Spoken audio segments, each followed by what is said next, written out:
देश भर में डॉक्टर डेथ के नाम से कुख्यात एक खतरनाक सीरियल किलर देवेंद्र शर्मा को दिल्ली पुलिस ने राजस्थान के दौसा जिले से गिरफ्तार कर लिया है।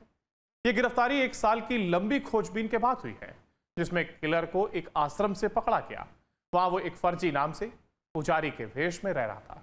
पुलिस उसे लेकर के दिल्ली आई और जानकारी के मुताबिक 67 साल का देवेंद्र शर्मा एक आयुर्वेद चिकित्सक था, लेकिन 1990 के दशक में वो अपराध की दुनिया में चला गया। हत्या, अपहरण और मानव अंगों की तस्करी जैसे गंभीर अपराधों में लिप्त हो गया। यह आपको बता दें कि देवेंद्र शर्मा और उसके साथी ड्राइवरों को फर्जी यात्रा के लिए बुलाते थे, उनकी यात्रा करते थे और उनकी हत्या की जाती थी। गाड़ियों को ब्लैक मार्केट में बेच दिया जाता था। उन्होंने बताया कि इसके बाद सभी सबूत मिटाने के लिए शव को उत्तर प्रदेश के कासगंज में हजारा नहर के मगरमच्छों से भरे पानी में फेंक दिया जाता था। वो सबसे पहले साल 1998 से 2004 के बीच एक अवैध किडनी ट्रांसप्लांट रैकेट चलाने के कारण चर्चा में आया था। उसको दिल्ली, राजस्थान और हरियाणा में 7 अलग मामलों में उम्र कैद और एक मामले में मौत की सजा सुनाई जा चुकी है। पुलिस के मुताबिक सीरियल किलर देवेंद्र शर्मा के खिलाफ कम से कम 27 आपराधिक मामले दर्ज हैं।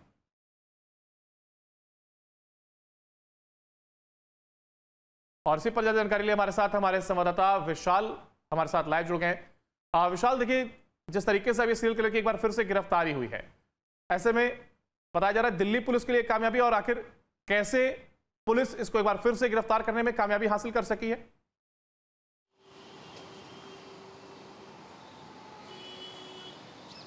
बिल्कुल, देखिए, अगर देवेंद्र शर्मा की बात करें तो क्राइम की दुनिया में उसको डॉक्टर डेथ के नाम से जो है वो जाना जाता है। आपको बताएं कि एक बार नहीं, 2 बार नहीं, बल्कि 3 बार जो है ये जेल से फरार हो चुका है।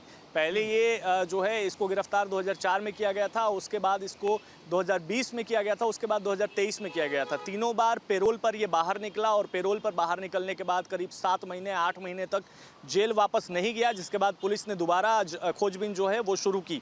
अगर डॉक्टर डेथ की बात करें तो 1990 के दशक में ये क्राइम की दुनिया में कदम रखता है और उसके बाद अलग अलग तरीके के संगीन जुर्म जो है वो ये करना शुरू कर देता है, जिसमें इसने करीब 125 से ज़्यादा किडनी ट्रांसप्लांट जो हैं वो ब्लैक मार्केट में किए हैं। पर किडनी जो है वो इसको करीब 5 से 7 लाख रुपए का प्रॉफिट होता था। इसके साथ ही इसके बाद इसने शुरू किया फर्जी ट्रैवल के नाम से टैक्सी बुक करता था, ट्रक बुक करता था, और जो ट्रक और टैक्सी लेकर चालक आते थे, ड्राइवर आते थे, उनको ये अपने दोस्तों के साथ मिलकर उनकी हत्या कर देता था, उनके ऑर्गन निकाल कर, और हजारा नदी में जो है उनके शवों को फेंक देता था, जिससे वहाँ के मगरमच्छ जो है वो अपना निवाला बना लेते थे, जिससे इसका जुर्म जो है वो छिप जाता था। लेकिन लगातार इसकी तलाश थी। दिल्ली पुलिस की क्राइम ब्रांच के लिए बड़ी सफलता है। राजस्थान के दौसा में ये एक आश्रम में धर्मगुरु बनकर अपनी पहचान, फर्जी पहचान बनाकर वहाँ रह रहा था, और इंटेल मिला था दिल्ली पुलिस को, और इंटेल के आधार पर लगातार कई रेड्स किए गए, खोजबीन शुरू की गई, और जब दिल्ली पुलिस को पुख्ता जानकारी मिल गई उसके बाद इसको गिरफ्तार किया गया। बड़ी कामयाबी है, क्योंकि 50 से ज़्यादा हत्याओं को तो इसने कबूल कर लिया है, लेकिन उससे ज़्यादा ही हत्याएं इसने की है। आपको ये भी बता दें कि अलग अलग अदालतों की बात करें तो दिल्ली, राजस्थान, हरियाणा के अलग अलग अदालतों ने इसको करीब 7 मामलों में तो उम्र कैद की सज़ा सुनाई है, यानी आजीवन कारावास, और एक अदालत ने इसको मौत की भी सज़ा सुना दी है। लेकिन ये लगातार फरार था। 2023 के बाद से इसकी तलाश लगातार जारी थी। अलग अलग राज्य की पुलिस भी इसको तलाश कर रही थी, लेकिन दिल्ली पुलिस की क्राइम ब्रांच ने इसको दौसा से गिरफ्तार किया। अब इससे लगातार पूछताछ की जा रही है हर एक एंगल से कि इतने दिनों तक जब वो फरार था तो क्या बीच में उसने किसी और क्राइम को अंजाम दिया है, क्या उसके साथ इस गैंग में उसके कौन कौन से और भी दोस्त शामिल थे। आपको बताएं कि पेशे से जो है वो एक आयुर्वेदिक डॉक्टर है, और इसी का फ़ायदा उठाते हुए उसने ऑर्गन ट्रांसप्लांट करना शुरू कर दिया, ब्लैक मार्केट में किडनी ट्रांसप्लांट करना शुरू कर दिया। लोगों को जो है वो लोगों की हत्या करने के बाद उनके ऑर्गन निकाल लेना और उसको ब्लैक मार्केट में पैसे के लिए बेचना। तो ये इसका कारोबार था, जिस पर दिल्ली पुलिस ने अंकुश लगाया, इसको एक बार गिरफ्तार किया है, और अब इससे गहन पूछताछ जो है वो की जाएगी। जी, एक बात तो साफ है यहाँ पर कि ये अकेला नहीं है और एक पूरी चैन है, और साथ ही जो ड्राइवर का जिक्र किया जा रहा है, क्या उनमें से भी किसी की गिरफ्तारी है अब तक हो सकी है इस पूरे मामले को लेकर के, क्योंकि काफी पुराना ये मामला भी बताया जा रहा है। और साथ ही साथ अब जब एक बार फिर पुलिस ने डॉक्टर को गिरफ्तार करने में कामयाबी हासिल की है, तो इस बार सतर्कता बरती जाएगी, क्योंकि पहले भी कई बार ये भाग चुका है।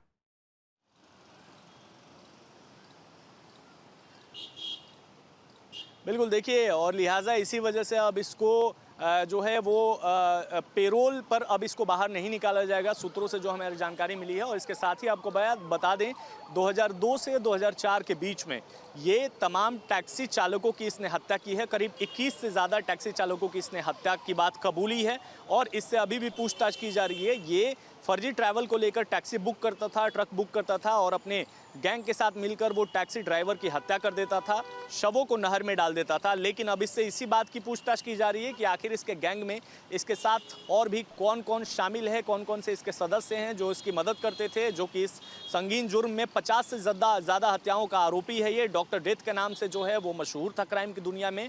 दिल्ली पुलिस के लिए बड़ी सफलता। जी बिल्कुल, देखिए दिल्ली पुलिस के लिए बड़ी सफलता। और ऐसे में अब देखना होगा कि एक बार फिर से जब ये गिरफ्त में आया तो और क्या कुछ खुलासे अब इसके माध्यम से होते हैं और जो चैन है उसमें कितनी कामयाबी हासिल हो पाती है, उस चैन को तोड़ने में, और उनकी गिरफ्तारी कितनों की अब इस आरोप में होती है। फिलहाल बहुत शुक्रिया आपका हमारे साथ जुड़ने के लिए और इस जानकारी को साझा करने के लिए। देखिए यहाँ एक और ड्राइवरों को लेकर के निशाना बनाया करता था और अब इसको लेकर के जानकारी सामने आई कि एक बार फिर जब ये पेरोल पर बाहर निकला, इसके बाद से फरार बताया जा रहा था, तो वहीं पुलिस ने एक बार फिर से गिरफ्तार किया और दिल्ली पुलिस को गिरफ्तारी में ये कामयाबी हासिल हुई है, जहां पर ये भेष बदल करके, नाम बदल के आश्रम में रह रहा था और वहां से पुलिस पहुंची और गिरफ्तार किया।